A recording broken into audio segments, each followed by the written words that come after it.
ദയവ് ചെയ്ത് തട്ടിമാറ്റി കളയരുത്. ഈ കുഞ്ഞു മോള് വേദന കൊണ്ട് പൊളയുവാണ്. 25 വയസ്സുള്ള ഈ ഫോട്ടോയിൽ കാണുന്ന കുഞ്ഞാണിത്. 2 വൃക്കയും ലിവറുമാണ് മാറ്റിവെച്ചത്. അതിനുശേഷം മഞ്ഞപ്പിത്തം വന്ന് ഒന്നും ചെയ്യാൻ പറ്റാത്തൊരവസ്ഥയിലിരിക്കുകയാണ്. ഇപ്പൊ ബാംഗ്ലൂർ ഹോസ്പിറ്റലാണ്, എമർജൻസി ആയിട്ട് കൊണ്ടുവന്നതാണ്. ഒരു നിമിഷം പോലും ഈ കുഞ്ഞിന് ഒന്നും ചെയ്യാൻ പറ്റാത്ത അവസ്ഥയാണ്.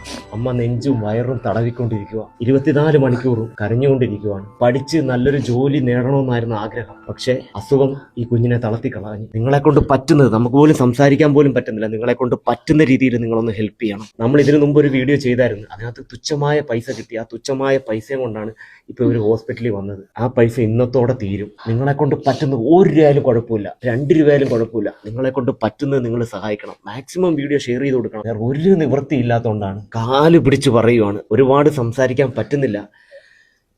അമ്മേ, ഇപ്പൊ ഇന്നും കൂടെ ഇവിടെ നിൽക്കാനുള്ള പൈസ നിങ്ങളതിലുള്ളൂ. പൈസ ബില്ലടയ്ക്കാൻ പറഞ്ഞിട്ടുണ്ട്, പക്ഷെ തികയുന്നില്ല. ഇവിടെ 5 ലക്ഷം രൂപ അടയ്ക്കാനുണ്ട്. EMI അടച്ചാൽ ഞങ്ങൾ അന്ന് ഇറങ്ങിപ്പോയി. ഇത് ആദ്യം മാറ്റി വെച്ച സമയത്തല്ലേ? മാറ്റി വെച്ച് കഴിഞ്ഞിട്ട് മഞ്ഞപ്പിത്തം വന്നപ്പോൾ അങ്ങനെ 2 പ്രാവശ്യം കൂട്ടി 5 ലക്ഷം രൂപ അടയ്ക്കാനുണ്ട്.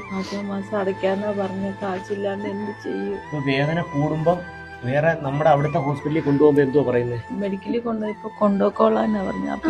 മെഡിസിൻ തരില്ലെന്ന്. വീട്ടിൽ കൊണ്ടുപോയിക്കാനാണോ പറഞ്ഞല്ലേ? സർജറി ചെയ്തെടുത്ത് കൊണ്ടുപോയിക്കോളാൻ പറഞ്ഞു. ഈ ബാംഗ്ലൂർ മണിപ്പാൽ ഹോസ്പിറ്റലാണ് സർജറി ചെയ്തത്. ഇവിടെ വരുമ്പം വേദനയ്ക്ക് ഒരു ചെറിയൊരു കുറവ് ഉണ്ടാവുന്നുണ്ടല്ലേ?